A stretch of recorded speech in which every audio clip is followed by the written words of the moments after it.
अच्छा, एक अजीब बात बताऊं, आपके यहाँ हल्दी की रस्म होती है कि नहीं? कोई बताए भाई, मुझे नहीं मालूम।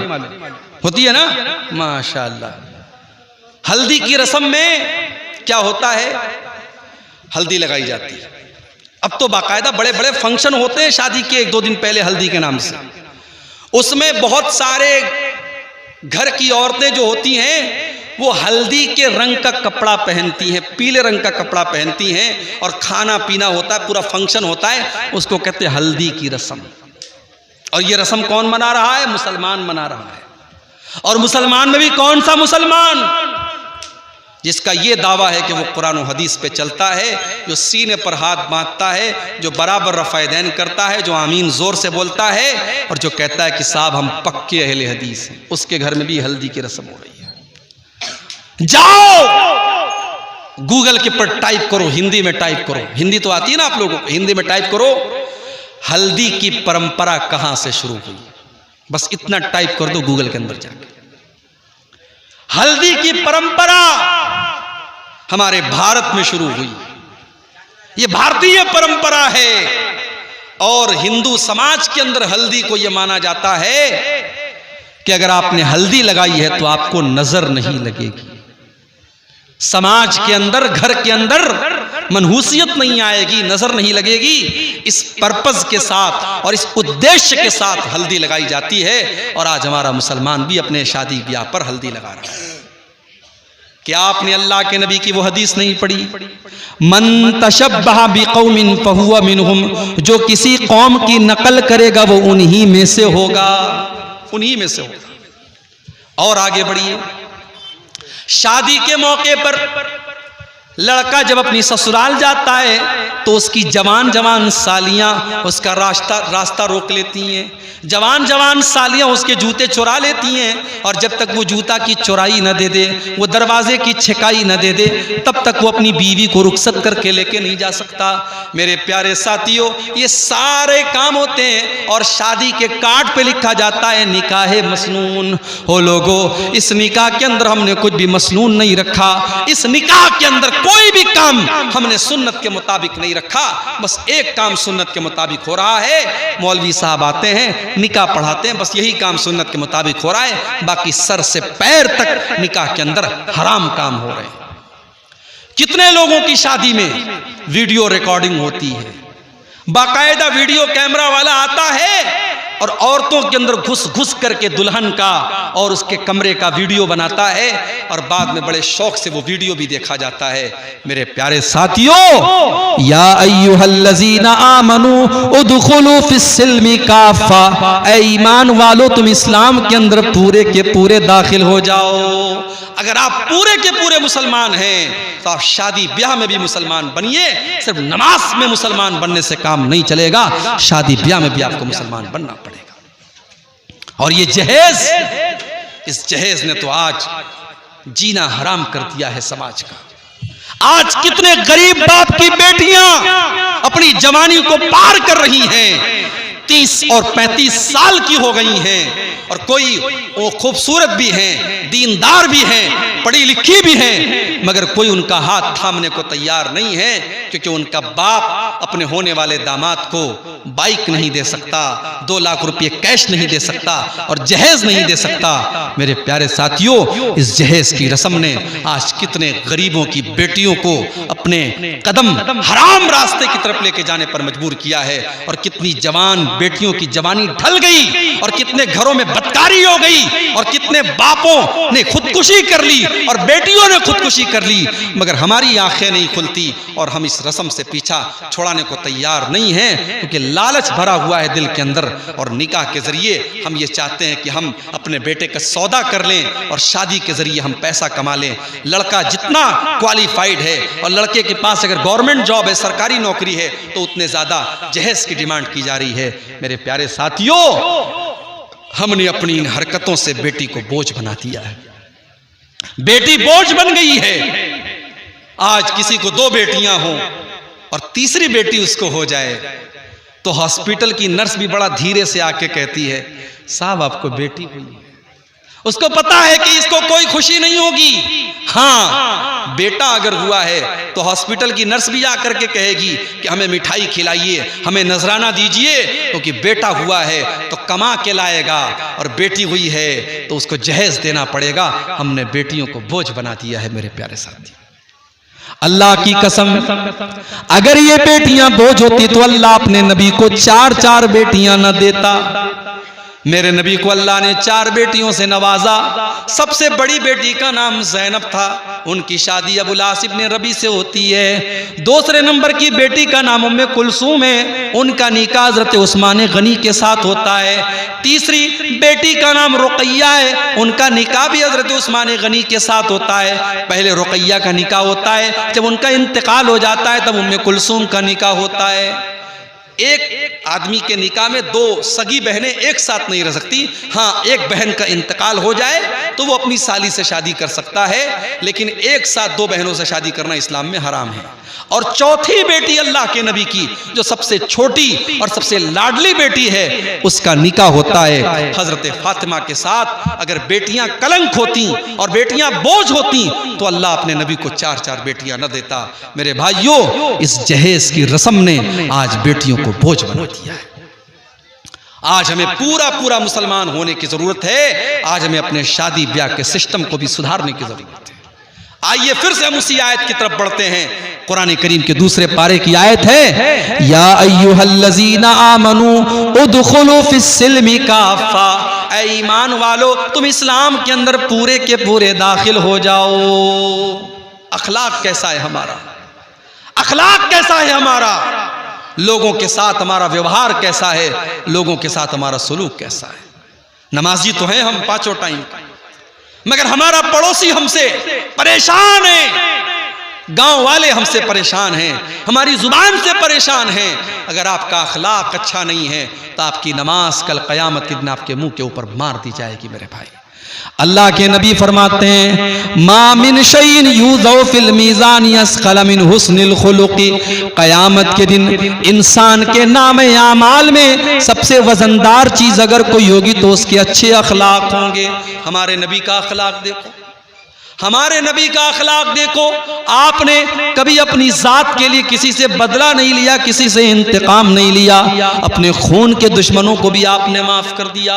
जब मक्का फतह हुआ और आपके वो दुश्मन जिन्होंने नमाज की हालत में आपके ऊपर गंदगी डाली थी, जिन्होंने आपको मक्का से निकाला था, जिन्होंने आपको बहुत तरीके की तकलीफें दी थी, आज वो सब के सब लाइन से खड़े हैं। अल्लाह के नबी पूछते हैं, बताओ तुम्हें मुझसे क्या उम्मीद है? सब के सब सर झुका करके कहते हैं, अय मोहम्मद, आप तो शरीफ बाप के शरीफ बेटे हैं, आपसे अच्छी उम्मीद है। अल्लाह के नबी फरमाते हैं, जाओ मैं तुमसे वही बात कहता हूं जो यूसुफ अलैहिस्सलाम ने अपने भाइयों से कही थी, ला तसरीबा अलैकुमुल यौम। जाओ, मोहम्मदुर रसूलुल्लाह किसी से बदला नहीं लेंगे। इज़हाबू अंतुमुत तुलका, जाओ तुम सब के सब आजाद हो। ये अखलाक अपने अंदर पैदा करो मेरे भाई। आज हमारे मुल्क के हालात भी बदल रहे हैं, नफरत की हवाएं बड़ी तेजी से चल रही हैं। आपके बिहार की सरजमीन पर अभी हालात अच्छे हैं, बेहतर हैं, मगर दूसरे इलाकों के हालात बहुत ज़्यादा बुरे हो रहे हैं। मगर मैं समझता हूं कि नफरत की इस आंधी को भी हम रोक सकते हैं। हमारा फार्मूला वही है जो हमारे नबी का फार्मूला था, और वो फार्मूला क्या था? इदफा बिल्लती हिया अहसन फैज़ल्लज़ी बैनका व बैनहु अदावतुन कान्नहु वलियुन हमीम। बुराई का बदला भलाई से दो, तुम्हारा कट्टर दुश्मन भी तुम्हारा जिगरी दोस्त बन जाएगा। मेरे नबी का हाल ये था कि जालिम से लिया जुल्म का बदला न किसी वक्त, जालिम से लिया जुल्म का बदला न किसी वक्त, मारा भी तो अखलाक की तलवार से मारा। मेरे नबी ने अपने दुश्मनों से भी बदला नहीं लिया, मेरे नबी ने अपने खून के दुश्मनों को भी माफ कर दिया। अपने अखलाक को बेहतर बनाओ मेरे प्यारे साथियों। और जब बात अखलाक की आई है तो सबसे पहले आपके अखलाक आपकी बीवी के साथ कैसे हैं, आपके परिवार के साथ कैसे हैं, आपके बच्चों के साथ कैसे हैं। आज तो हालात ये हैं कि आदमी जब सुबह सोया रहता है तो बच्चा स्कूल जाता है, और जब रात को घर आता है तो तो बच्चा सो चुका होता है। आज माँ बाप के पास अपने बच्चों के लिए टाइम नहीं है। माँ अलग मोबाइल में लगी है, बाप अलग मोबाइल में लगा है और बच्चे अलग मोबाइल में लगे हैं। अपने बच्चों की तरबियत के लिए टाइम निकालो मेरे भाई। महाराष्ट्र के अंदर एक जगह है शोलापुर। एक मर्तबा शोलापुर में एक प्रोग्राम में मैं गया, एक साहब के घर में गया। बड़े अच्छे आदमी थे, नेक आदमी थे। उन्होंने कहा मौलवी साहब मैं रात में जब सोता हूं तो सूरे मुल्क पढ़ के जरूर सोता हूं। अल्लाह के नबी की हदीस है कि जो रात को सूरे मुल्क पढ़ करके सोएगा अल्लाह उसको अजाब कब्र से बचाएगा। उन्होंने कहा मौलवी साहब मैं सूरे मुल्क पढ़ करके सोता हूं और जब मैं सूरे मुल्क पढ़ता हूं तो मेरा 4 साल का पोता जो मेरे बगल में सोता है वो अपने दादा के मुंह से सूरे मुल्क सुनता है और मेरा पोता सूरे मुल्क सुन सुन करके पूरी सूरे मुल्क याद कर चुका है। और 4 साल के उनके पोते से जब मैंने पूछा तो उसने फर फर फर पर पूरी सूरे मुल्क पढ़ के उसने मुझको सुना दी। सूरे मुल्क अच्छी खासी लंबी सूरत है, 2-2.5 सफ़े की सूरत है और बड़े बड़े लोगों को याद नहीं होती। 4 साल के बच्चे को याद है। क्यों? क्योंकि उसने अपने दादा को पढ़ते हुए देखा है। मेरे भाइयों, बच्चे आपकी बात बाद में देखते हैं, आपका अमल पहले देखते हैं। बच्चा जब आपको गाली देते हुए देखता है, बच्चा जब आपको गुटखा खाते हुए देखता है, बच्चा जब आपको सिगरेट पीते हुए देखता है, बच्चा जब आपको गलत काम करते हुए देखता है, बच्चा आपसे सीखता है। अपने बच्चों की तरबियत पर भी आप ध्यान दीजिए। अरबी का एक शायर कहता है लईसल यतीमु मन इंतहा अबवाहु मिन हम्मिल हयाती व खल्लफाहु जलीला। यतीम वो नहीं है जिसके माँ बाप उसको दुनिया से छोड़ के चले जाएं। यतीम वो बच्चा नहीं है जिसकी माँ का इंतकाल हो जाए, जिसके बाप का इंतकाल हो जाए। इन्नल यतीमा हुवल्लज़ी तल्क़ा लहू उम्मन तखल्लत अव्वबन मशगूला। कहता है कि यतीम तो वो है जिसकी माँ के पास उसके लिए समय न हो और जिसके बाप के पास उसके लिए टाइम न हो। बाप इतना बिजी हो कि बच्चे को टाइम न दे सके और माँ इतनी बिजी हो कि बच्चे को टाइम न दे सके, वो बच्चा यतीम है, वो बच्चा यतीम है। मेरे प्यारे साथियों, आपका अखलाक समाज के साथ कैसा है ये बाद में देखा जाएगा, आपके परिवार के साथ कैसा है ये पहले देखा जाएगा। इसीलिए अल्लाह के नबी फरमाते हैं खैरुकुम खैरुकुम ले अहलिही व अना खैरुकुम ले अहली। तुम में सबसे बेहतरीन इंसान वो है जो अपने परिवार के लिए बेहतर हो और मैं भी तुम्हें अपने परिवार के लिए सबसे बेहतर हूं। अल्लाह के नबी अपनी बीवियों से हंसी मजाक भी करते थे। सफर में आप जा रहे हैं, आपकी आदत थी, आप सफर में कुरानदाजी करते थे। जिस बीवी का नाम आता था उस बीवी को सफर में लेकर के जाते थे। अम्मा आयशा को लेकर के आप सफर में जा रहे हैं, रास्ते में आपने सहाबा से कहा कि तुम लोग थोड़ा आगे बढ़ जाओ। जब सहाबा आगे बढ़ गए, थोड़ा सन्नाटा हो गया। अल्लाह के नबी ने हजरत आयशा से कहा अया आयशा ताली ओ साबिकु की, अया आयशा आ जाओ, हम दोनों दौड़ का मुकाबला करते हैं, हम दोनों रेस करते हैं, देखते हैं कि कौन आगे बढ़ता है कौन पीछे रह जाता है। इससे एक सबक ये भी मिला कि जब बीवी के साथ आप रोमांस करें तो अकेले में करें, बीवी के साथ हंसी मजाक करें तो अकेले में करें। बीवी के साथ हंसी मजाक और रोमांस ये पब्लिक प्लेस पे नहीं किया जाता, अकेले में किया जाता। सहाबा जब आगे निकल गए और सन्नाटा हो गया, अल्लाह के नबी ने कहा आयशा चलो हम दोनों दौड़ का मुकाबला करते हैं। अल्लाह के नबी दौड़ने लगे, अम्मा आयशा भी दौड़ने लगी।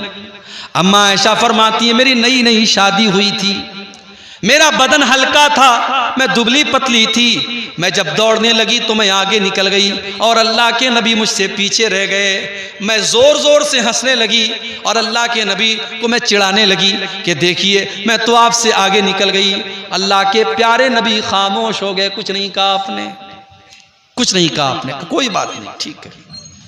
कुछ दिनों के बाद एक दूसरा सफर था और इत्तेफाक से इस सफर में भी अम्मा आयशा आपके साथ में थी और आपने एक जगह मौका देखा। आपने सहाबा से कहा तुम लोग थोड़ा आगे बढ़ जाओ। सहाबा आगे बढ़ गए।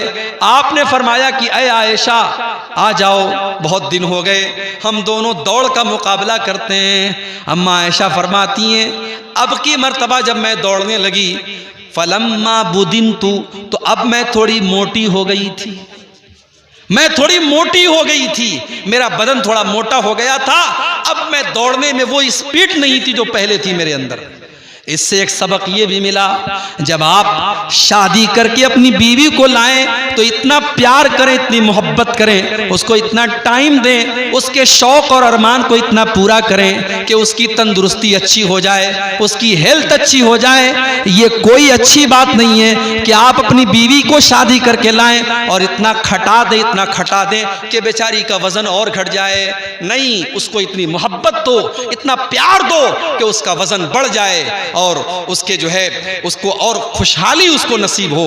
अल्लाह के नबी ने हजरत आयशा को इतनी मोहब्बत दी और इतना खुश रखा कि वो कहती है मैं मोटी हो गई थी, और अब की मर्तबा जब मैं दौड़ने लगी तो इस मर्तबा अल्लाह के नबी आगे बढ़ गए और मैं पीछे रह गई। अल्लाह के नबी मुस्कुराने लगे और आपने फरमाया हाज़िही बितिल का, ऐ आयशा आज मैंने उस दिन का बदला ले लिया, उस दिन तुम आगे निकल गई, आज मैं आगे निकल गया। ये थी अल्लाह के नबी की मैरिटल लाइफ, आपकी वैवाहिक जिंदगी, आपकी शादीशुदा जिंदगी। आप एक अच्छे शौहर भी थे मेरे प्यारे साथियों। अगर आप दीनदार बनना चाहते हैं तो एक अच्छे शौहर भी बनिए। एक अच्छे शौहर के बने बगैर आप दीनदार नहीं हो सकते। ऐसा नहीं है, अल्लाह के नबी अपनी बीवियों से नाराज भी होते थे। अम्मा आयशा कहने लगी, एक मर्तबा अल्लाह के नबी अम्मा आयशा से कहने लगे कि अय आयशा, मुझे पता चल जाता है तुम कब मुझसे खुश होती हो और तुम कब मुझसे नाराज होती हो। कहा अल्लाह के नबी कैसे पता चल जाता है आपको? कहा आयशा, जब तुम मुझसे खुश होती हो तो जब तुम कसम खाती हो तो कहती हो वह रब्बे मोहम्मदिन, मोहम्मद के रब की कसम।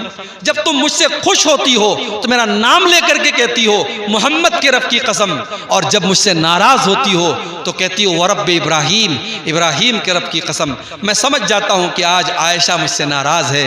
अम्मा आयशा ने मुस्कुरा करके कहा, आय अल्लाह के नबी, जब मैं आपसे नाराज होती हूँ तब भी मैं आपका नाम छोड़ती हूँ, लेकिन आपको नहीं छोड़ती हूँ। आपकी मोहब्बत मेरे दिल से कभी नहीं निकलती है। मैं गुस्से की हालत में भी आपका नाम नहीं लेती हूँ, मगर आपकी मोहब्बत मेरे सीने में मौजूद होती है। मेरे प्यारे साथियों, ये रिश्ता था अल्लाह के नबी का अपनी बीवियों के साथ। इसीलिए जब अल्लाह के नबी से पूछा गया मा हक़्क़ु ज़ौजती अहदिना अलैहि, ऐ अल्लाह के नबी बीवी का हक हमारे ऊपर क्या है? आज कोई पूछता है ये? आज लोग मेरे पास आके कहते हैं मौलवी साहब हमारी बीवी ये नहीं करती, हमारी बीवी वो नहीं करती।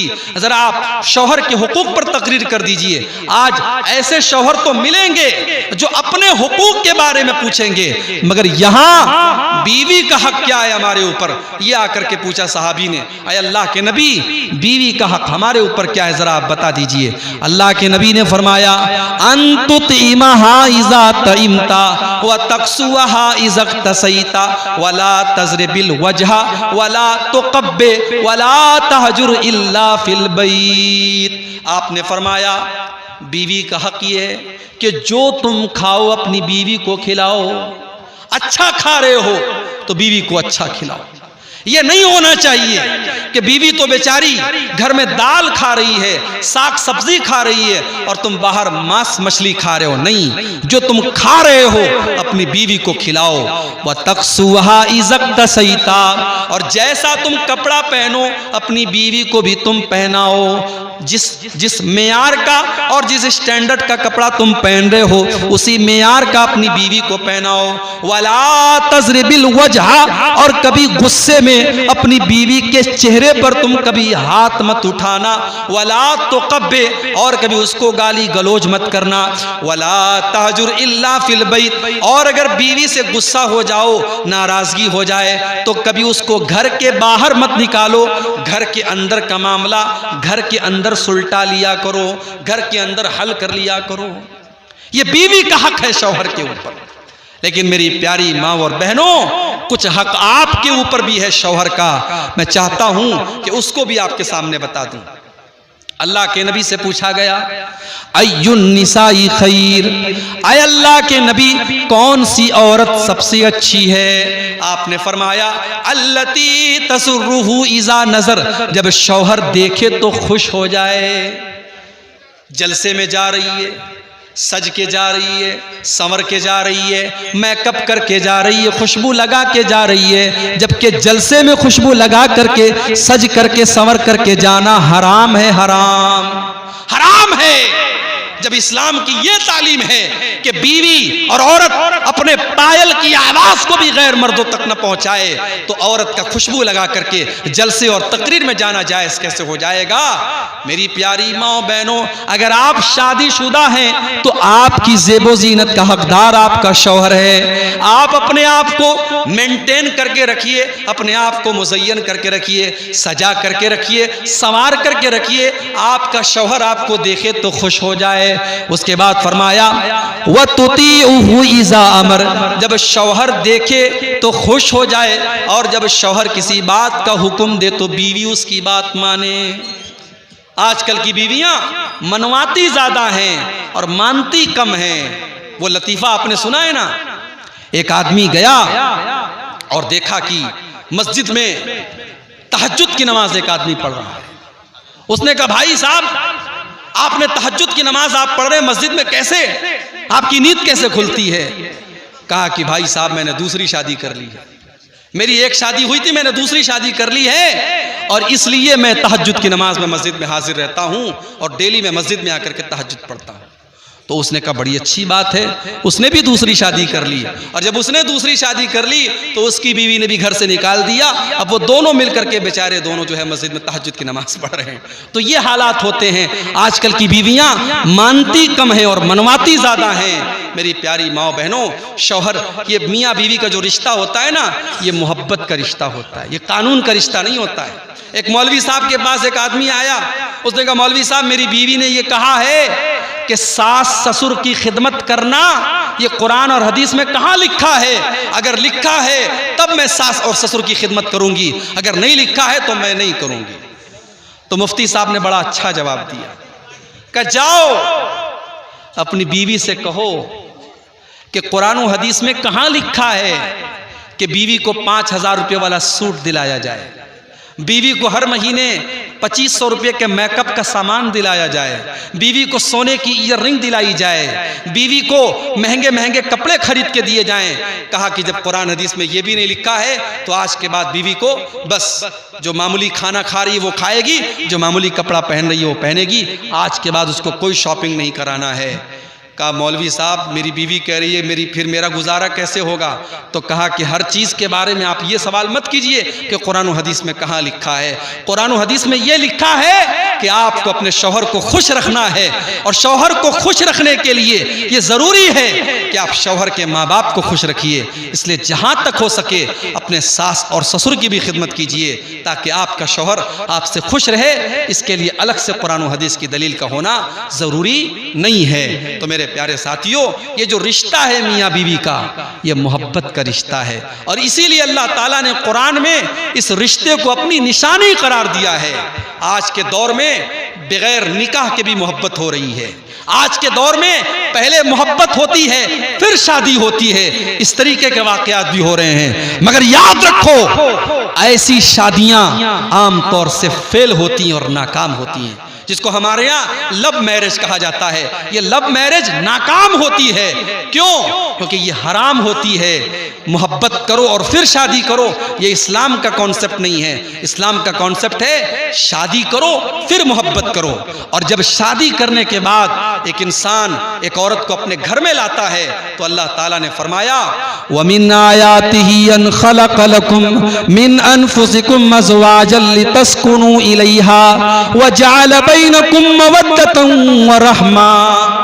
मेरे बंदो, हमारी बहुत बड़ी निशानी ये भी है कि हमने तुम्हारे लिए तुम्हारी बीवियों को बनाया, तुम्हारी पत्नियों को बनाया, और हमने पति पत्नी के बीच में, हमने मियाँ बीवी के बीच में मोहब्बत रख दी और रहमत रख दी।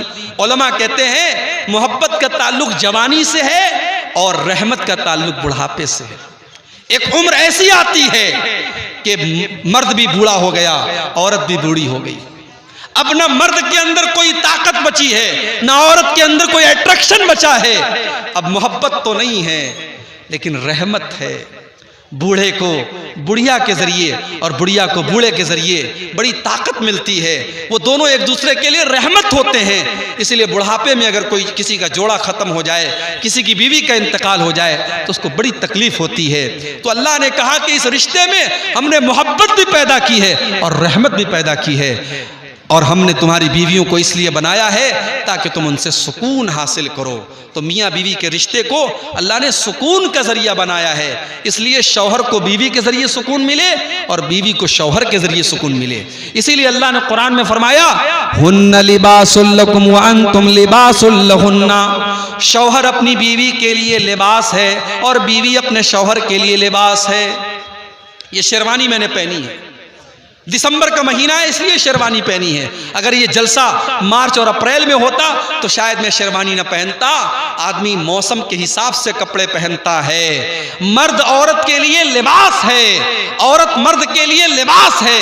क्या मतलब? मतलब ये है कि बीवी शौहर को जमाने की मुसीबतों से बचाती है, जमाने के फितरों से बचाती है। जिसकी शादी हो जाती है उसकी नजरें महफूज हो जाती हैं, उसकी शर्मगाह महफूज हो जाती है, और शौहर अपनी बीवी को जमाने की नजरों से बचाता है। दोनों एक दूसरे के लिए लिबास हैं। तो मेरे भाइयों, इस रिश्ते को मोहब्बत से हल कीजिए, एक अच्छे शौहर बनिए। और अपनी माँ और बहनों से कहूँगा, अगर आपकी शादी हुई है तो एक अच्छी बीवी बनिए, अगर आपके बच्चे हैं तो एक अच्छी माँ बनिए। और फिर से मैं रिपीट करता हूँ उसी आयत को जो मैंने खुतबे के शुरू में पढ़ी थी, या अय्युहल्लज़ीना आमनू उदखुलू फिस्सिल्मि काफ़ा।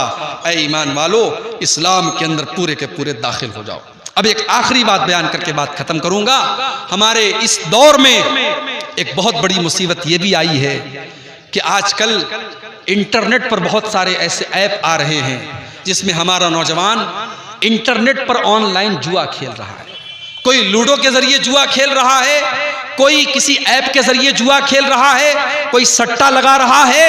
ये तमाम के तमाम तरीके जो ऑनलाइन तरीके हैं पैसा कमाने के, ये हराम है। और ये जुआ और सट्टे की ये मॉडर्न शक्लें हैं। मैं अपने नौजवान साथियों से कहूँगा, हलाल के ज़रिए पैसा कमाओ, अल्लाह बहुत बरकत देगा। हलाल रोज़ी कमाने के बहुत सारे रास्ते हैं, आपको हराम रास्ता अपनाने की ज़रूरत नहीं है मेरे भाई।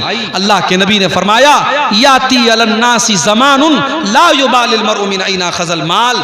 एक ज़माना ऐसा आने वाला है जब इंसान परवाह नहीं करेगा कि माल हलाल तरीके से कमा रहा है या हराम तरीके से कमा रहा है।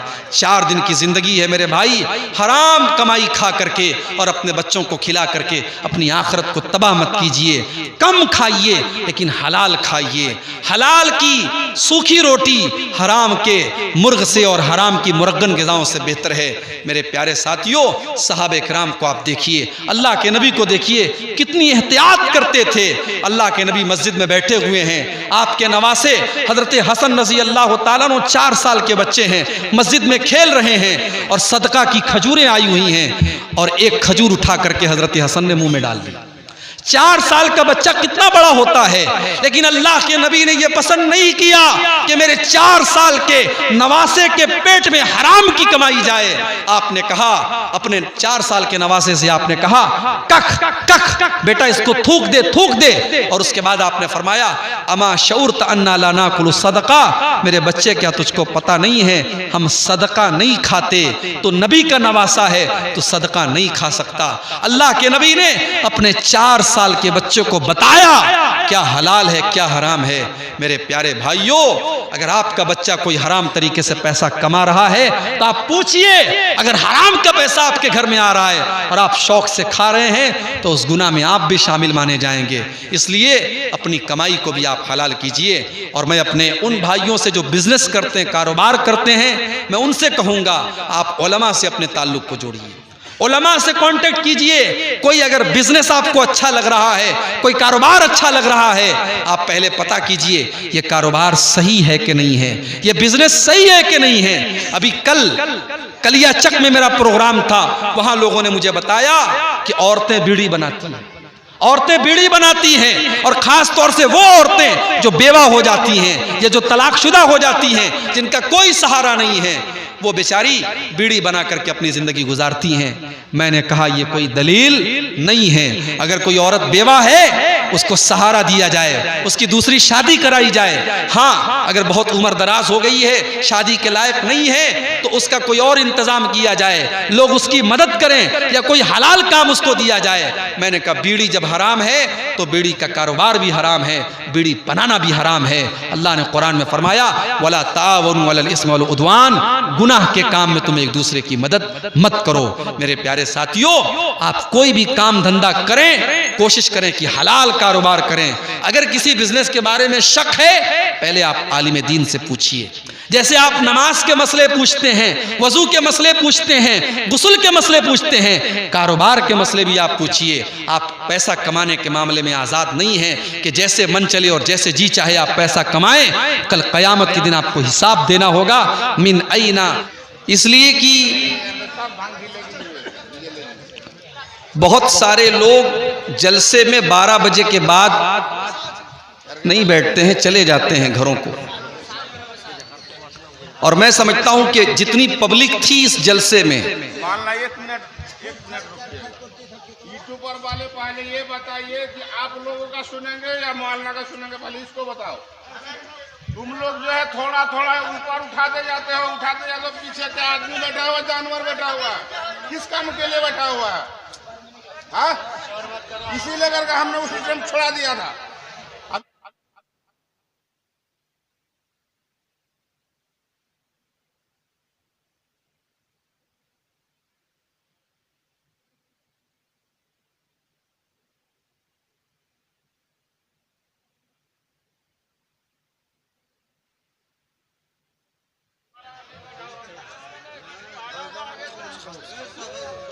चलिए सब अपना अपना सब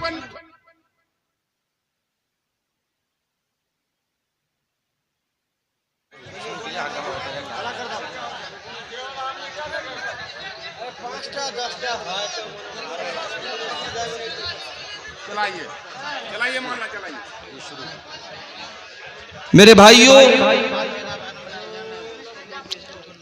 जलसे को जिस तरीके से आपने सुकून के साथ अब तक सुना है, अब भी इसके सुकून को बरकरार रखिए। इंशाअल्लाह मेरा वादा है कि अगर आप सुकून से सुनेंगे तो मैं बड़ी मोहब्बत से कुछ बातें आपके सामने, बड़ी अहम बातें रखूंगा जो आपके दीन और दुनिया में इंशाअल्लाह काम आएंगी। कोई फजूल बात, कोई इधर उधर की बात आपके सामने नहीं होगी। जो बात होगी कुरान और हदीस की रोशनी में होगी और सही वाक़यात की रोशनी में होगी इंशाअल्लाह। ये अहले हदीस का स्टेज है। इस स्टेज की एक हुर्मत होती है, एक वक़ार होता है, एक सम्मान होता है।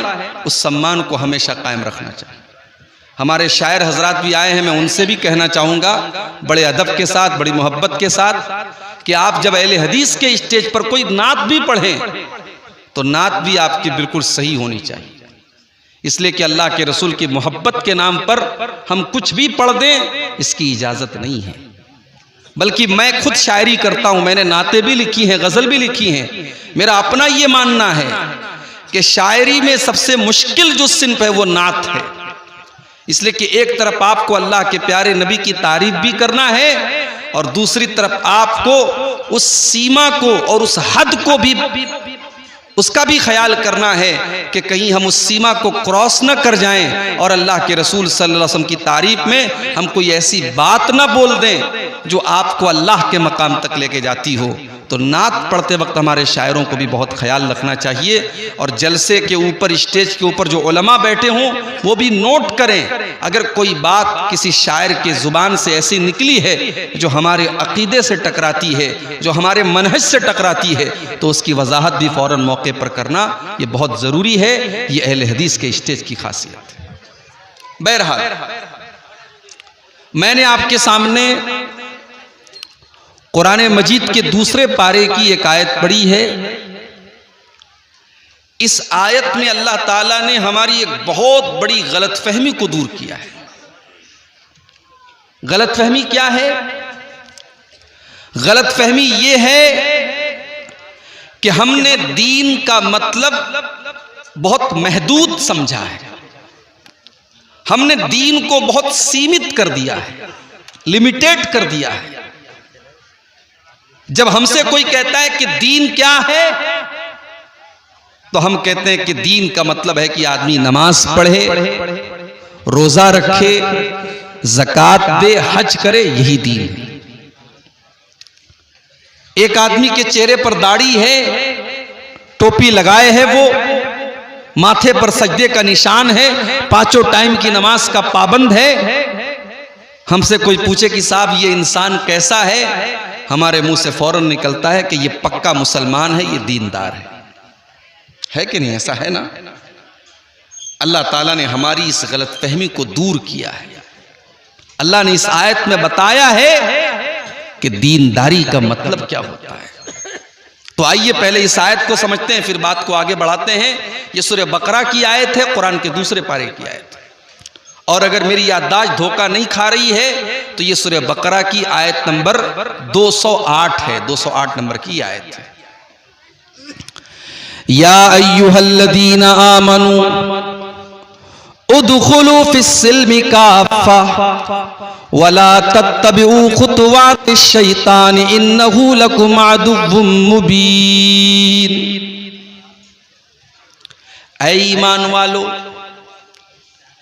ऐ वो लोगों जो अपने आप को मुसलमान और मोमिन करार देते हो, अपने आप को मुसलमान समझते हो, ऐ मेरे आखिरी नबी का कलमा पढ़ने वालों और इस्लाम के साथ अपना रिश्ता जोड़ने वाले मुसलमानों, या अय्युहल्लज़ीना आमनू, ऐ ईमान वालो, उदखुलू फिस्सिल्मि काफ़ा, तुम इस्लाम के अंदर पूरे के पूरे दाखिल हो जाओ। तुम आधे अधूरे मुसलमान न बनो, तुम सिर्फ नमाज पढ़ने वाले मुसलमान न बनो, तुम सिर्फ दाढ़ी रखने वाले मुसलमान न बनो, तुम सिर्फ शक्ल सूरत वाले मुसलमान न बनो। उदखुलू फिस्सिल्मि काफ़ा, तुम इस्लाम के अंदर पूरे के पूरे दाखिल हो जाओ। जब तुम मस्जिद में जाते हो, 5 टाइम की नमाज तुम पढ़ते हो और अपने आप को ये समझते हो कि तुम इस्लाम के अंदर दाखिल हो, तो जब तुम मार्केट के अंदर कारोबार करने जाते हो, जब तुम दुकान खोल करके बैठते हो, जब तुम बिजनेस करते हो, जब तुम व्यापार करते हो, तो अपने कारोबार के अंदर भी तुम मुसलमान बनो। जब तुम किसी के साथ लेन देन का मामला करते हो, जब तुम किसी से पैसे का लेन देन करते हो, तो वहां पर भी तुम मुसलमान बनो। तुम्हारा अखलाक कैसा है, तुम्हारा व्यवहार कैसा है, तुम्हारा लोगों के साथ सलूक कैसा है, तुम उस सलूक और अखलाक के अंदर भी मुसलमान बनो। या अय्युहल्लज़ीना आमनू उदखुलू फिस्सिल्मि काफ़ा। मुसलमान तो ऐसे भी हैं। 25 दिसंबर की रात आई, फेसबुक के ऊपर नाम के साथ खान लगा हुआ है, नाम के साथ अंसारी लगा हुआ है, नाम के साथ शेख लगा हुआ है, नाम के अंदर मोहम्मद और अहमद लगा हुआ है, इस्लामी नाम है, मुसलमान घराने से ताल्लुक रखने वाला लड़का और लड़की आज फेसबुक के ऊपर आज लोगों को क्रिसमस की मुबारकबाद दे रहा है। जाकर देख लीजिए आप, बहुत सारे आपके अररिया के भी नौजवान होंगे, वो भाईचारा दिखाने के लिए, वो अपने गैर मुस्लिम भाइयों से दोस्ती दिखाने के लिए और ये दिखाने के लिए कि हम कट्टर नहीं हैं, हम तो बड़े सेकुलर लोग हैं, हम तो बड़े लिबरल लोग हैं, हम तो बड़े साफ सुथरे जहन के लोग हैं, हमें मौलवियों ने पट्टी नहीं पढ़ाई है, हम तो ईद का त्यौहार भी मनाते हैं और हम क्रिसमस और दिवाली की मुबारकबाद भी देते हैं। आज कितने मुसलमान हैं जो मैरी क्रिसमस लिख करके अपने फेसबुक के ऊपर और अपने व्हाट्सएप के स्टेटस के ऊपर डाल रहे हैं। क्या आपको पता है कि इस क्रिसमस की मुबारकबाद दे करके आप क्या साबित करना चाहते हैं? हमारे वो ईसाई भाई जो क्रिसमस का त्यौहार मनाते हैं, कभी आपने मालूम किया कि वो क्रिसमस क्यों मनाते हैं? उनका ये अकीदा है कि आज ही के दिन हजरत ईसा पैदा हुए। लेकिन माफ कीजिए, हम तो ईसा अलैहिस्सलाम को अल्लाह का बंदा मानते हैं, अल्लाह का रसूल मानते हैं, मगर ईसाई से आप जा करके पूछो तुम ईसा को क्या मानते हो, तो वो कहता है कि Jesus is son of God, वो जवाब देगा Jesus is son of God. वो कहेगा कि ईसा मसीह तो अल्लाह के बेटे हैं। अल्लाह ने नऊजुबिल्लाह अपने बेटे को ईसा बना करके दुनिया में भेजा। मेरे प्यारे साथियों, इसका मतलब यह हुआ कि क्रिसमस मनाने वाला ये अकीदा रखता है कि आज के दिन अल्लाह ताला का बेटा पैदा हुआ, और इससे बड़ी गाली अल्लाह के नजदीक कोई नहीं है। शराब पीने वाला, ज़िना करने वाला, चोरी करने वाला, कत्ल करने वाला उतना बड़ा पाप नहीं करता है जितना बड़ा पाप अल्लाह ताला के लिए किसी को बेटा बनाने वाला करता है। इसीलिए अल्लाह ताला ने कुरान की सबसे छोटी सूरत में हमको ये अकीदा सिखा दिया, और इस सूरत का नाम सूरह इखलास भी रखा गया, और इस सूरत को 1/3 कुरान के बराबर भी करार दिया गया। कुल हुवल्लाहु अहद अल्लाहुस समद लम यलिद वलम यूलद वलम यकुल लहू कुफुवन अहद। ऐ नबी, आप ऐलान कर दीजिए अल्लाह एक है, अल्लाहुस समद, अल्लाह बेनियाज है। अल्लाह को किसी के सहारे की जरूरत नहीं है, अल्लाह को किसी की मदद की जरूरत नहीं है। लम यलिद वलम यूलद, न तो उसने किसी को जन्म दिया है, न उसको किसी ने जन्म दिया है, न उसका कोई बेटा है, न वो किसी का बेटा है। वलम यकुल लहू कुफुवन अहद, और उसके बराबर और उसका हमसर भी कोई नहीं है। ये अकीदा है हमारा। हमारे यहाँ 4 साल के बच्चे को सूरह इखलास याद होती है। जो सूरह इखलास को याद करेगा और सूरह इखलास का मतलब समझेगा, वो फेसबुक के ऊपर मैरी क्रिसमस नहीं लिख सकता, वो क्रिसमस की मुबारकबाद नहीं दे सकता जिसने ये अकीदा बचपन से पढ़ा हो, लम यलिद वलम यूलद, कि अल्लाह का कोई बेटा नहीं, अल्लाह किसी का बेटा नहीं, वो क्रिसमस की मुबारकबाद नहीं दे सकता। मगर अफसोस तो इसी बात का है मेरे भाई, हमने जलसे तो बहुत कराए सीमांचल में। शायद साल भर में अगर हम गिनती करेंगे तो आपके अररिया के अंदर कम से कम कई 100 जलसे होते होंगे। आपने जलसा तो करा लिया, हजारों की पब्लिक तो आपने इकट्ठा कर ली, मगर दीन का इल्म क्या है, माफ कीजिए, ये आपके पास इसकी कोई नॉलेज नहीं है। दीन के इल्म के नाम पर आप जीरो हैं। जलसा भी आप सुनते हैं तो मनोरंजन के लिए, तकरीरें सुनने के लिए आते हैं तो इंटरटेनमेंट के लिए, जो जितना आपको हंसा दे, जो जितना आपकी आंखों में आंसू दिला दे, जो आपके मन की बातें कर दे, जो आपके जज्बात के साथ खेल ले, उससे बेहतरीन कोई शायर नहीं, उससे बेहतरीन कोई मुकर्रिर नहीं, उससे ज्यादा महबूब आपके नजदीक कोई नहीं। आपने तो जलसों को भी इंटरटेनमेंट का जरिया बना दिया। मेरी बातें बुरी लगे, लगती रहे, मैं परवाह नहीं करता। मैं हर जलसे में और तकरीर में, सीमांचल के जलसों में ये बात कहता हूं कि आप अपने जलसों की दशा को बदलिए, आप अपने जलसों की हालत को बदलिए। कल मेरा प्रोग्राम था कलियाचक में, बंगाल में। आप यकीन कीजिए, जिन साहब के घर में मेहमान बन के गया था, दरवाजे पर दाखिल होते ही मैंने मकान के टाइल पर देखा तो अजमेर शरीफ का फोटो बना हुआ है और ऊपर लिखा हुआ है ख्वाजा गरीब नवाज।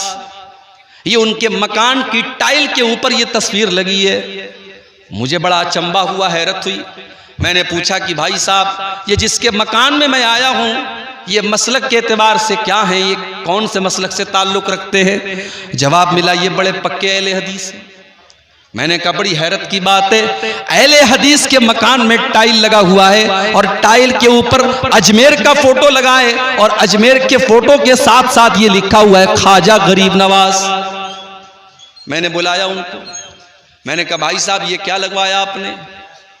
कहा जब मैं मकान बनवा रहा था, मैं टाइल की दुकान पर गया, बहुत सारे टाइल उसने मुझे दिखाए, ये मुझको अच्छा लगा, मुझे लगा कि इसके अंदर कुछ अच्छी बातें लिखी हैं, इसके अंदर अच्छी सी तस्वीर बनी है। मैंने ये सोच करके इसको टाइल लगा लिया।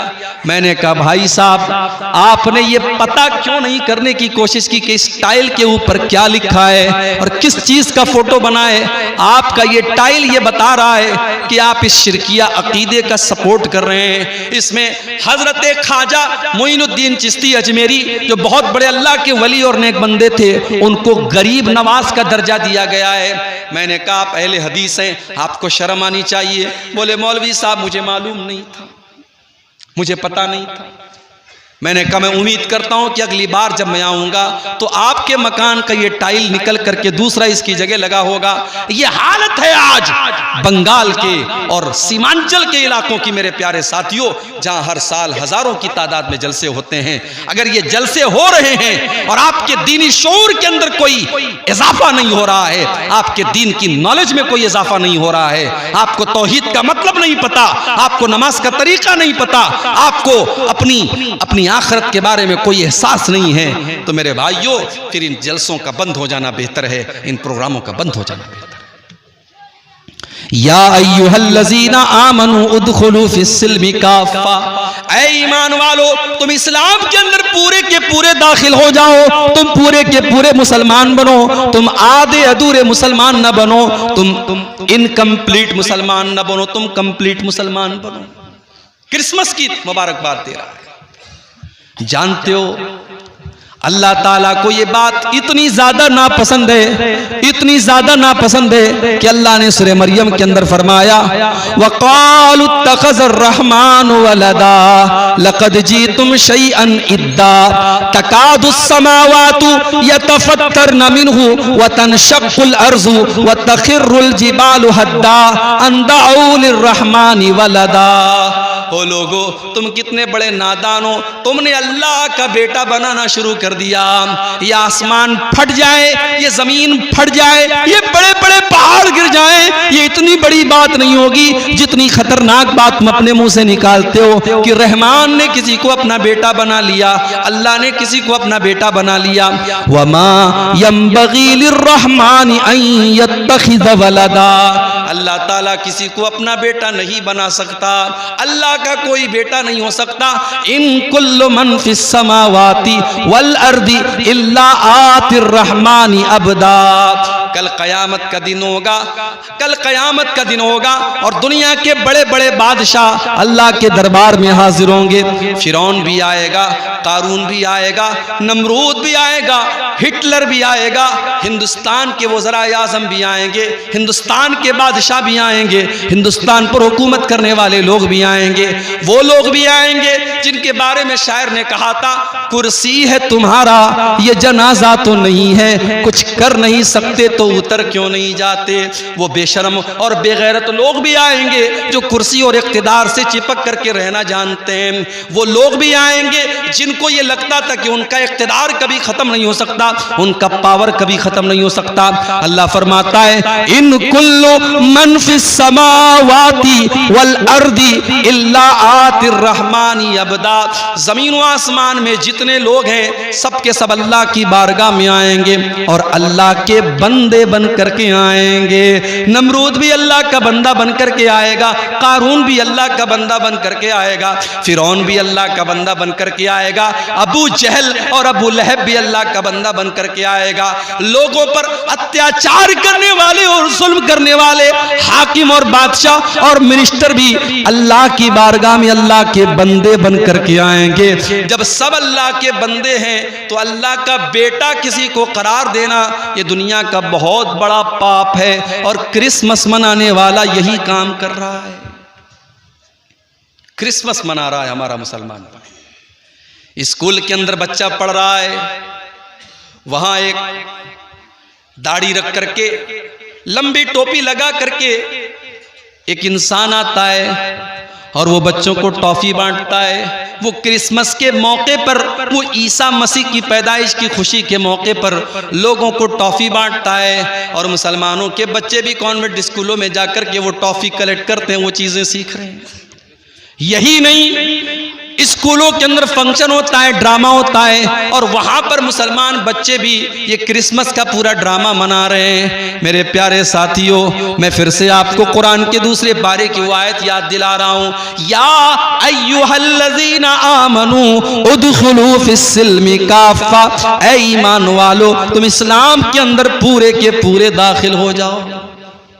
अभी तो 25 दिसंबर की रात खत्म हुई, 4-5 दिन के बाद 31 की नाइट आएगी, 31 दिसंबर की रात आएगी, साल भर में जितनी शराब नहीं पी जाती उतनी उस एक रात में पी जाती है। साल भर में जितना ज़िना नहीं होता उस एक रात में होता है। साल भर में जितना नाच गाना नहीं होता उस एक रात में होता है। आपके पूर्णिया में, आपके अररिया में, आपके फॉरबिसगंज में, आपके कटिहार में, आपके पटना में, आपके तमाम बड़े बड़े शहरों में जो 5 स्टार होटल हैं वहाँ प्रोग्राम होते हैं। वहाँ नाचने वाली नचनिया को बुलाया जाता है, वहाँ डांस करने वाली डांसर को बुलाया जाता है। और आपको जान करके हैरत होगी 20-20 हज़ार के टिकट वहाँ पर होते हैं और हमारा मुसलमान नौजवान टिकट की लाइन में लग करके वो टिकट खरीदता है और हैप्पी न्यू ईयर का जश्न मनाने जाता है। वज़ा में तुम हो नसारा तो तमद्दुन में हुनूद, ये मुसलमान है जिन्हें देख के शर्माए यहूद। अरे हमारा तो इस्लामी कैलेंडर मुहर्रम के महीने से शुरू होता है। हमारा इस्लामी कैलेंडर मुहर्रम के महीने से शुरू होता है और हमें तो मुहर्रम के महीने में भी नया साल मनाने की इजाज़त नहीं दी गई। हमें तो वहाँ पर भी नया साल मनाने की कोई रस्म नहीं निभाना है। ये कैलेंडर तो हमारा कैलेंडर भी नहीं है। बेगाने की शादी में अब्दुल्ला दीवाना, हम अंग्रेज़ी कैलेंडर का नया साल का जश्न मना रहे हैं। हम हैप्पी न्यू ईयर लिख रहे हैं। हम फेसबुक के ऊपर लोगों को मुबारकबाद दे रहे हैं। हम व्हाट्सएप के ऊपर लोगों को मुबारकबाद दे रहे हैं, जबकि ये मुबारकबाद का टाइम नहीं है। अगर आपकी जिंदगी से सन 2022 खत्म हो रहा है और सन 2023 शुरू हो रहा है तो ये कोई खुशी की बात नहीं है, ये तो सोचने की बात है, ये तो रोने का मकाम है, ये तो गौर करने का मकाम है कि आप तो अपनी जिंदगी के 1 साल को आपने और गंवा दिया। आप तो अपनी मौत से कदम और करीब हो गए। आपकी जिंदगी की किताब से एक वरक अल्लाह ताला ने और निकाल दिया और आपकी जिंदगी की ईंट से एक और जिंदगी की इमारत से एक ईंट और गिर गई। होना तो ये चाहिए था आप अपना जायजा लेते, आप अपने गिरेबान में झांकते और सोचते कि 2022 में मैं नमाज नहीं पढ़ता था, चलो 2023 शुरू हो रहा है, नया साल शुरू हो रहा है। आए अल्लाह, मैं तुझसे वादा करता हूं कि अब इस नए साल में मैं 5 टाइम की नमाज पढ़ूंगा। आप कुरान नहीं पढ़ते थे। होना तो ये चाहिए था साल पलट रहा है तो आप अपनी इस कमी को दूर करते, आप अपनी जुबान से गाली निकालते थे। आप अल्लाह से वादा करें, अय अल्लाह सन 2023 शुरू हो रहा है, अय अल्लाह मैं वादा करता हूं कि अब मैं अपनी जुबान को गाली से बचाऊंगा। मैं गुटखा खाता था, मैं नशा करता था, अय अल्लाह मैं अपनी जान के ऊपर जुल्म किया करता था, अय अल्लाह 1 साल और मेरी जिंदगी का जा रहा है और एक नया साल मेरी जिंदगी में आ रहा है। अय अल्लाह मैं तुझसे वादा करता हूं कि अब मैं नशे को छोड़ दूंगा, मैं गुटखा खाना छोड़ दूंगा, मैं हराम काम करना छोड़ दूंगा। होना तो ये चाहिए था कि हम अपनी कमियों को तलाश करते, अपनी कोताहियों को तलाश करते और अपनी कमियों पर कंट्रोल पाते, मगर उल्टा मामला है। यहाँ तो शराब पी करके और डांस करके और नाच गाना करके नए साल का जश्न मनाया जा रहा है। मेरे नौजवान साथियों, ये जवानी आपको बड़ी कीमती मिली है। अल्लाह की कसम, जवानी के अंदर जो कर सकते हैं आप वो बुढ़ापे में नहीं कर पाएंगे। इसीलिए अल्लाह के नबी फरमाते हैं कल क़यामत के दिन जब सूरज 1 मील की दूरी पर होगा और सारी कायनात गर्मी से बेहाल होगी, अल्लाह ताला अपने कुछ खुशनसीब बंदों को अपने अर्श का साया देगा।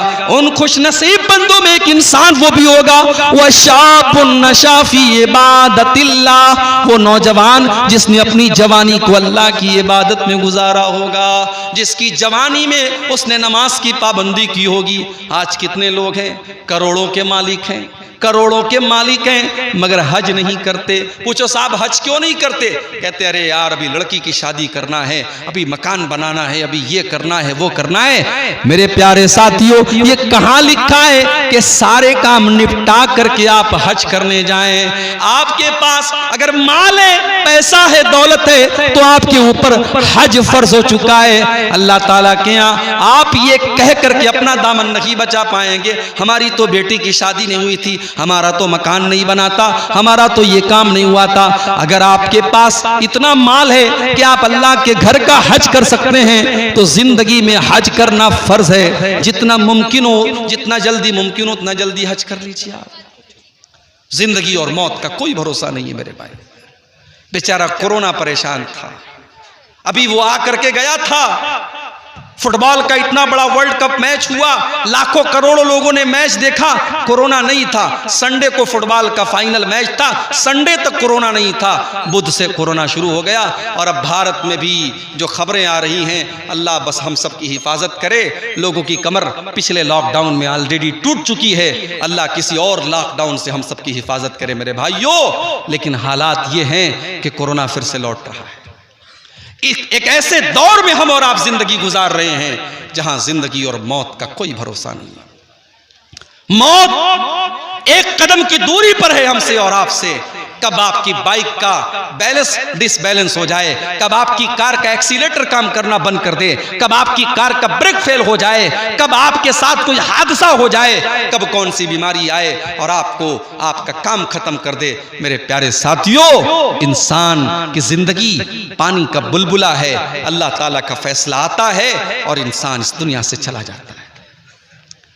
बड़े बड़े ताकत वाले लोगों की ताकत खत्म हो जाती है, जिनकी दौलत का पर उनको बड़ा नाज था, जिनको अपनी ताकत पर बड़ा नाज था, जिनको अपनी प्रॉपर्टी पर बड़ा नाज था, जैसे उनका इंतकाल होता है, उनकी मौत होती है, उनकी सांसें उखड़ती हैं, सारा माल तो दूसरों का हो जाता है, सारी प्रॉपर्टी तो दूसरों की हो जाती है और अपने साथ वो एक पैसा भी कब्र में लेकर के नहीं जा सकता। ब्रांडेड करने वाले और ब्रांडेड कपड़ा पहनने वाले भी मरने के बाद उनका कपड़ा उनके कमरे में पड़ा है और कोई उनके कपड़े को पहनने वाला नहीं है। अपनी 4 व्हीलर गाड़ी में, अपनी फॉर्च्यूनर गाड़ी में सारे गांव में अपनी धाक जमा करके चलने वाला जब इंतकाल हो जाता है, जब मौत हो जाती है, तो 4 लोगों के जनाजे, 4 लोगों के कंधे पर उसका जनाजा जाता है। इतना बेबस हो जाता है, इतना कमजोर हो जाता है कि 4 लोगों के सहारे वो कब्रिस्तान जाता है। वो अपने पैरों से चल करके कब्रिस्तान भी नहीं जा सकता। कब्रिस्तान पहुंचता है, जनाजे की नमाज होती है, उसको कब्र में उतारा जाता है। उसका बेटा रो रहा है, उसकी बीवी रो रही है, उसके घर वाले रो रहे हैं, मगर कोई ये कहने को तैयार नहीं है। बेटा एक बार भी नहीं कहता है मुझे अपने अब्बा से बड़ी मोहब्बत थी, मेरे अब्बा की बॉडी को रहने दो। बीवी एक बार भी नहीं कहती मुझे अपने शौहर से बहुत प्यार है, मेरे शौहर की डेड बॉडी को रहने दो। 24 घंटे से ज्यादा कोई उसकी डेड बॉडी को रखने के लिए तैयार नहीं है। कोई रखता है क्या? 24 घंटे से ज्यादा कोई डेड बॉडी को रखने के लिए तैयार नहीं है मेरे भाई। इतना बेवैल्यू है, इतना वैल्यूलेस है इंसान, उसकी औकात तब पता चलती है जब उसको मौत आती है। जिंदगी में जो नहाने जाता था जाड़े के मौसम में, तो गीजर ऑन करके नहाता था, गरम गरम पानी से नहाता था, अपने पसंदीदा शैम्पू से अपने बालों को धोता था, अपने पसंदीदा साबुन को अपने बदन पे लगाया करता था, अपने चेहरे पर एक खास कंपनी का फेस वॉश लगाया करता था। आज इतना बेबस और कमजोर हो चुका है, आज मर चुका है और आज वो ये भी नहीं कह सकता कि है मुझे नहलाने वाले, मैं तो गर्म पानी से नहाया करता था, तो मुझे ठंडे पानी से क्यों नहला रहा है? मैं तो डब साबुन से नहाया करता था, तू तो साबुन भी नहीं इस्तेमाल कर रहा है। मैं तो फला कंपनी का शैम्पू लगाया करता था, तू मुझे वो शैम्पू क्यों नहीं लगा रहा है? आज इतना बेबस है, इतना कमजोर है, आज दूसरे लोग उसको नहला रहे हैं, उसके बदन से कपड़े उतार रहे हैं, उसको नंगा करके उसको नहला रहे हैं। इतना बेबस है, इतना कमजोर है।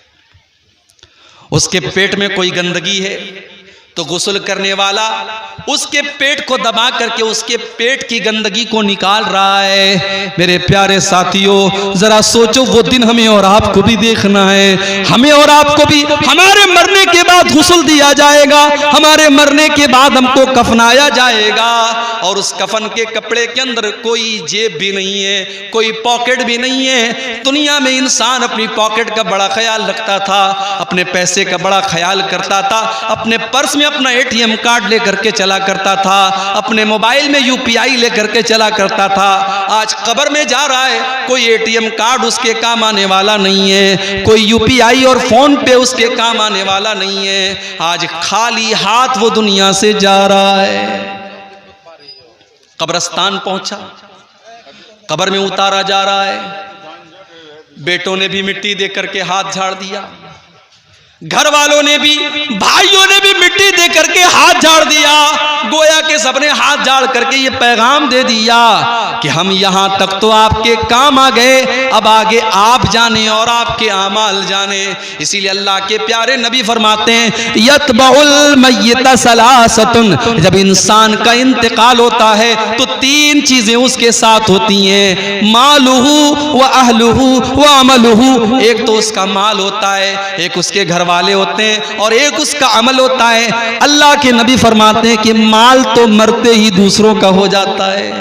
हाय हाय, ये सूद ब्याज का धंधा करता था, ये रिश्वत खाता था, ये हराम खोरी करता था, ये माल हड़पने के चक्कर में रहता था। लेकिन आज जैसे ही इसका इंतकाल होता है, इसका माल तो दूसरों का हो जाता है, ये अपने साथ तो एक पैसा भी लेके नहीं जाता है। ओ हराम का और सूद और ब्याज का काम करने वालों, एक पैसा भी अपने साथ आप लेकर के नहीं जाएंगे। क्यों अपने बच्चों के पेट में हराम की कमाई डाल रहे हो? अल्लाह के नबी फरमाते हैं कुल्लु लहमिन नबत मिन सोतिन फन्नारु औला बिही। जिस बदन की परवरिश हराम कमाई से की जाए वो बदन जहन्नम की आग में जाएगा। मुझे मालूम है कटिहार और सीमांचल के इलाकों में आज बंधन लोन के नाम से लोन की स्कीम चलाई जा रही है। औरतों के नाम से लोन लिया जा रहा है और एक बड़ी तादाद में मुसलमान आज लोन ले रहा है और सूद और ब्याज के ऊपर कर्जे ले रहा है। मेरे प्यारे भाइयों, ये हराम की कमाई आप अपने घर में ला करके अपने बच्चों की आखिरत क्यों बर्बाद कर रहे हो? अल्लाह के नबी फरमाते हैं माल तो मरते ही उसका साथ छोड़ देता है, घर वाले उसके कफन दफन तक उसका साथ देते हैं, उसको नहलाते हैं, उसको कफनाते हैं, उसके तजहीज़ और तकफीन तक उसका साथ देते हैं, उसको कब्र में दफनाने तक उसका साथ देते हैं। लेकिन जब कब्र में चला आया, जब कब्र का सन्नाटा और कब्र की तारीकी में पहुंच गया तो वहां पर ना उसका माल उसके काम आएगा, ना उसके घर वाले उसके काम आएंगे। वहां पर अगर कोई चीज काम आएगी तो उसका अमल काम आएगा। हम तो इतने कठोर दिल हो गए, हम तो इतने सख्त दिल हो गए कि आज अपने मुर्दों को मिट्टी देते वक्त भी हमारी आंख में डर नहीं होता, हमारे दिल में डर नहीं होता। हम कब्रिस्तान जाने के बाद भी हंसते रहते हैं, हम मुर्दों को दफनाने के टाइम भी हंसते रहते हैं। मेरे प्यारे साथियों, जब कब्रिस्तान जाया करो, जब किसी की कब्र को देखा करो तो सोचा करो कि वो अंजाम आपका भी होने वाला है।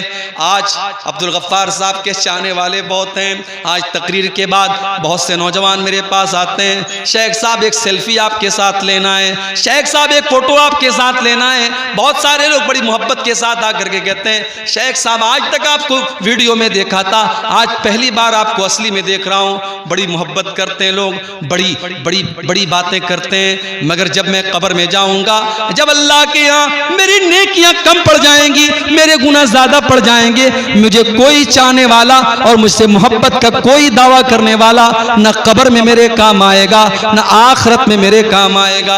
मेरे चाहने वालों की बात छोड़ दो मेरे भाई, मेरी बीवी मेरे काम नहीं आएगी, मेरे बच्चे मेरे काम नहीं आएंगे, मेरे माँ बाप मेरे काम नहीं आएंगे। अल्लाह ने कुरान में नक्शा खींचा, यौमा यफिरुल मरउ मिन अखी व उम्मिही व अबी व साहिबतिही व बनी। कयामत के दिन इंसान अपनी माँ को देख करके भागेगा, अपने बाप को देख करके भागेगा, अपनी बीवी को देख करके भागेगा, अपने बच्चों को देख करके भागेगा। कयामत का दिन तो इस कदर नफ्सी नफ्सी का आलम होगा कि अल्लाह ने कुरान के 29वें पारे में फरमाया यवद्दुल मुजरिमु लौ यफ्तदी मिन अज़ाबि यौमिज़िन बिबनी व साहिबतिही व अखी। कयामत के दिन इंसान ये कहेगा, आए अल्लाह मेरे बच्चों को तू ले ले, मुझे छोड़ दे, मेरे माँ बाप को तू ले ले, मुझे छोड़ दे, आए अल्लाह मेरी जगह मेरी बीवी को तू सजा दे दे, लेकिन मुझको छोड़ दे। लेकिन अल्लाह फरमाएगा नहीं नहीं, हमारी बारगाह में ऐसा नहीं हो सकता। ला तज़िरु वाज़िरतुन विज़रा उख़रा। कयामत के दिन कोई किसी का बोझ नहीं उठाएगा। वो दिन होगा कयामत का दिन। उस दिन का डर आज हमारे दिलों से मेरे भाइयों निकल चुका है। हजरत उमर फारूक को देखो, फजर की नमाज पढ़ा रहे हैं। आपको तो फजर की नमाज का पता भी नहीं होगा। जलसे में 1000 लोग आते हैं और फजर की जब अजान होती है, अस्सलातु खैरुम मिनन नौम की सदाएं बुलंद होती हैं। मस्जिद में जाकर के देखो तो 8-10 लोगों के अलावा कोई नजर नहीं आता। रात रात भर उर्दू में और बंगला में तकरीर सुनने वाले और बड़े बड़े शायरों से अल्लाह के नबी की तारीफ सुनने वाले फजर की नमाज में ख्वाब खरगोश के मजे ले रहे हैं, सो रहे हैं, और फजर की नमाज में वो हाजिर नहीं है। मेरे प्यारे साथियों, मेरे प्यारे साथियों, नमाज के बगैर आप इस्लाम का तसव्वुर भी कैसे कर सकते हैं। उमर फारूक मुसलमानों के खलीफा हैं और फजर की नमाज पढ़ा रहे हैं, फजर की नमाज पढ़ा रहे हैं, और आगे की सफ में, पहली सफ में अबू लूलू फिरोज नाम का एक आदमी जो पारसी मजहब का मानने वाला है, मुसलमान नहीं है, पारसी मजहब का मानने वाला है। हजरत उमर के खिलाफ उसके दिल में दुश्मनी है। वो खंजर लेकर के आया है और पहली सब में वो शामिल है और उसका मकसद हजरत उमर के ऊपर अटैक करना है। जैसे हजरत उमर ने नमाज शुरू की, वो आगे बढ़ा, उसने हजरत उमर के ऊपर अटैक किया और हजरत उमर के नाफ के पास उसने हमला किया। खून की धार बहने लगी, हजरत उमर तड़प करके मुसल्ले के ऊपर गिर जाते हैं, लेकिन नमाज नहीं रुकती है, नमाज नहीं रुकती है। हजरत उमर मुसल्ले पर गिरने के पहले अपने ठीक पीछे अब्दुर्रहमान इब्न औफ का हाथ पकड़ करके उनको आगे बढ़ाते हैं। हजरत उमर फारूक नीचे तड़प रहे हैं, उनके पेट से खून बह रहा है, मगर नमाज नहीं रुकी है, मुसलमानों की नमाज जारी है, कंटिन्यू है।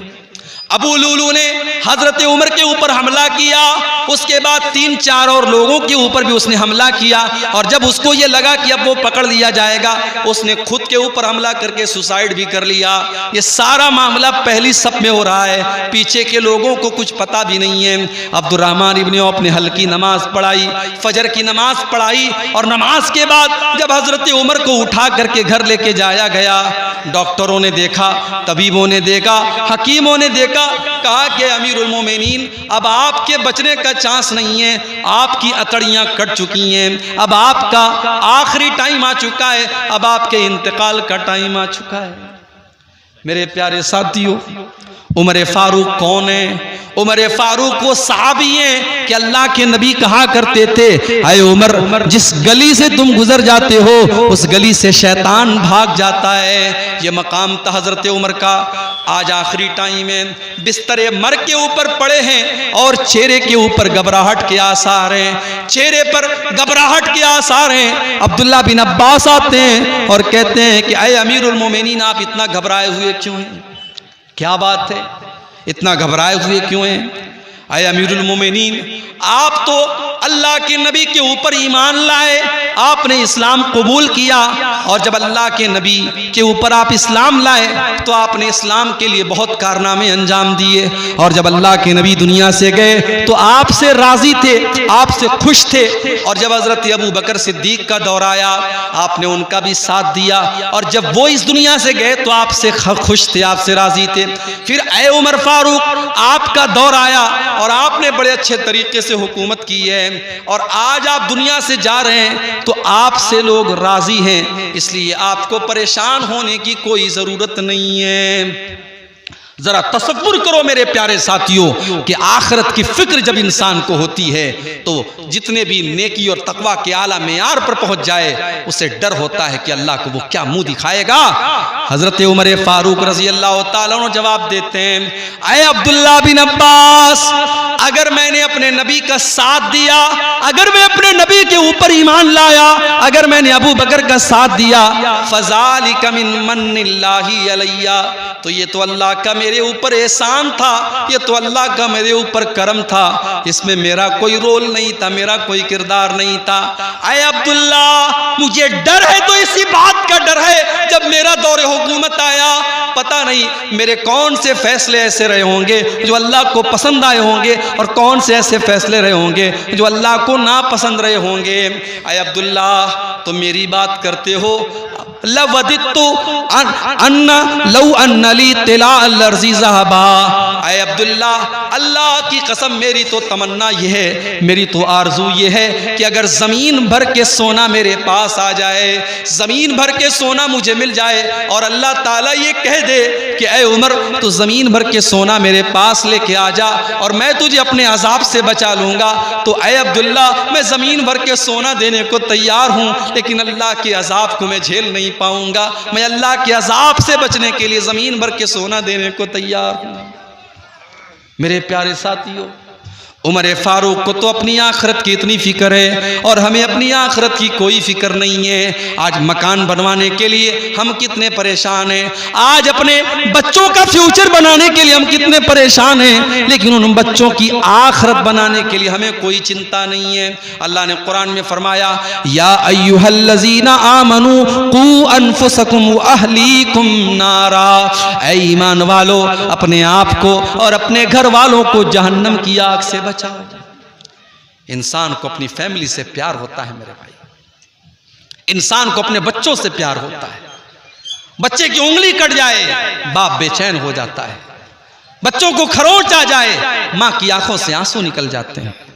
अल्लाह फरमा रहा है, ऐ ईमान वालो तुम्हें अपने परिवार से इतनी मोहब्बत है, अपनी फैमिली से इतनी मोहब्बत है, अपने बाल बच्चों से इतनी मोहब्बत है।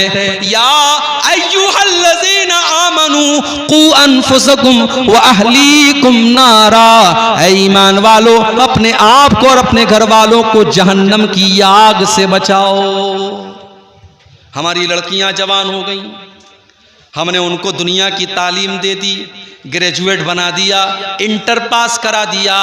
बहुत ज़रूरी है, मैं दुनिया की तालीम का भी कायल हूँ। आपके सीमांचल के इलाके में मुसलमान आज दुनिया की तालीम में भी पीछे हैं। आप दुनिया की तालीम अपने बच्चों को दिलाओ। एजुकेशन बहुत ज़रूरी है, तालीम बहुत ज़रूरी है, शिक्षा बहुत ज़रूरी है। आप अपने बच्चों को दुनिया की तालीम दिलाओ।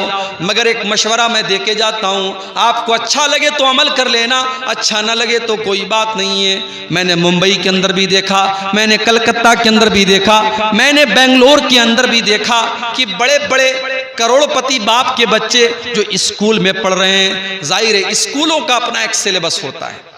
स्कूल में बच्चा अंग्रेजी पढ़ रहा है, हिंदी पढ़ रहा है, मराठी पढ़ रहा है, साइंस पढ़ रहा है, मैथ पढ़ रहा है, सब कुछ पढ़ रहा है, मगर वहाँ बच्चे को कुरान पढ़ाने वाला कोई नहीं है। स्कूल में बच्चे को अल्लाह के बारे में बताने वाला कोई नहीं है, रसूल के बारे में बताने वाला कोई नहीं है। मैंने बम्बई के अंदर देखा, मैंने बेंगलोर के अंदर देखा, मैंने मद्रास के अंदर देखा कि मस्जिदों के अंदर छोटे छोटे मकतब चल रहे हैं। मौलवी साहब जो मस्जिद में इमामत कराते हैं, उनको इमामत की तनख्वाह अगर 10,000 रुपये दी जाती है। आपके सीमांचल में मैं जानता हूँ मस्जिदों के इमामों की तनख्वाहें बहुत मामूली होती हैं, लेकिन बड़े बड़े शहरों में जहाँ 10-15 हज़ार उनको इमाम की तनख्वाह दी जाती है, वहाँ इमाम को इमामत के साथ साथ ये ड्यूटी भी दी जाती है कि आपको बच्चों को मकतब में कुरान पढ़ाना है, नबी की बातें बताना है।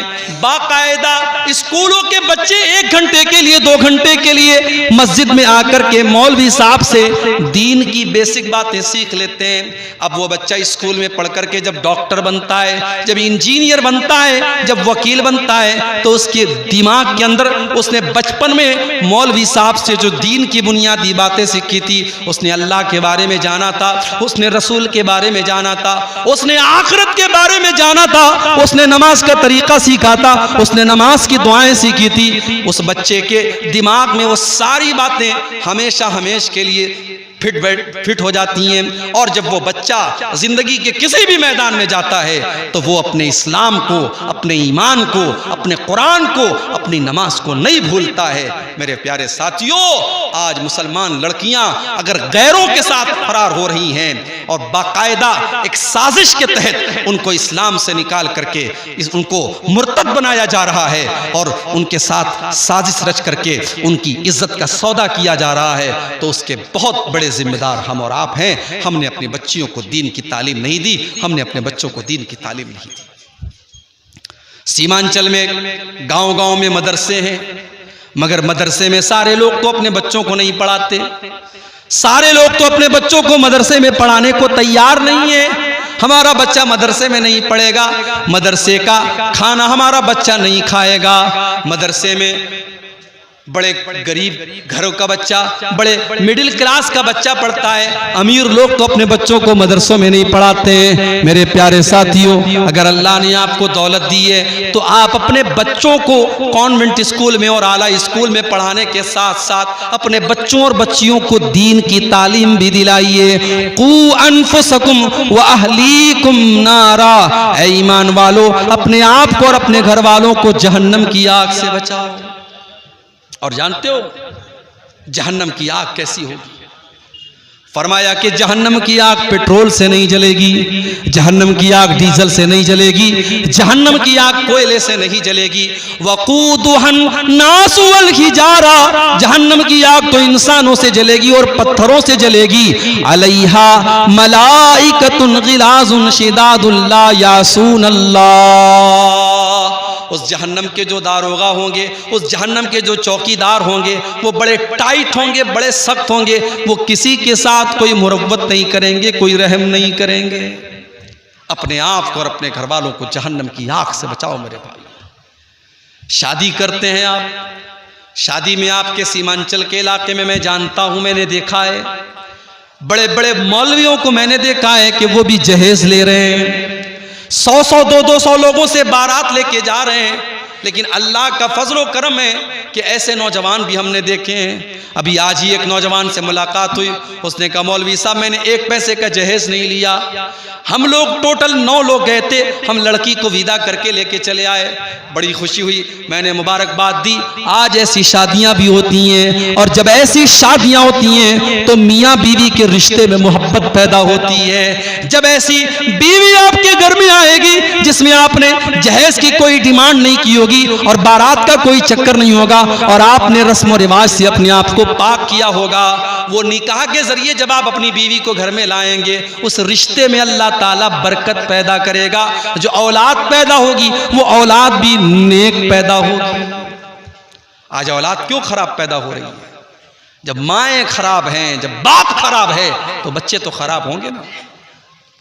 हजरत फातिमा को देखो, एक तरफ चक्की चला रही हैं, गोद में हसन और हुसैन को लिए हैं, हसन और हुसैन को दूध भी पिला रही हैं और चक्की भी चला रही हैं और जुबान पर तस्बीह के कलिमात भी हैं। मेरे प्यारे भाइयों, जो औरत अपने घर का काम भी कर रही है, अपने बच्चे को दूध भी पिला रही है और उसकी जुबान पर अल्लाह की तस्बीह के कलिमात हैं, जब वो बच्चा, उसकी गोद में पलने वाला बच्चा जब बड़ा होगा तो उस बच्चे के बुनियाद में, उस बच्चे के अंदर जो खून दौड़ रहा होगा उस नेक माँ का दौड़ रहा होगा। आज ऐसी माएँ कहाँ हमारे समाज में मिलती हैं? हमने तो जब रिश्ता देखना होता है, हम जब रिश्ता देखते हैं तो हम ये देखते हैं कि लड़की कितनी स्मार्ट है, कितनी खूबसूरत है, कितनी देखने में हैंडसम है, कितनी खूबसूरत है। हम तो खूबसूरती को मेयार बनाते हैं। अल्लाह के प्यारे नबी ने फरमाया, तुन कहुल मरातुल अरबईन, जब लड़कियों की शादी करो तो 4 चीजें देखी जाती हैं, 4 चीजें लड़की के अंदर देखी जाती हैं।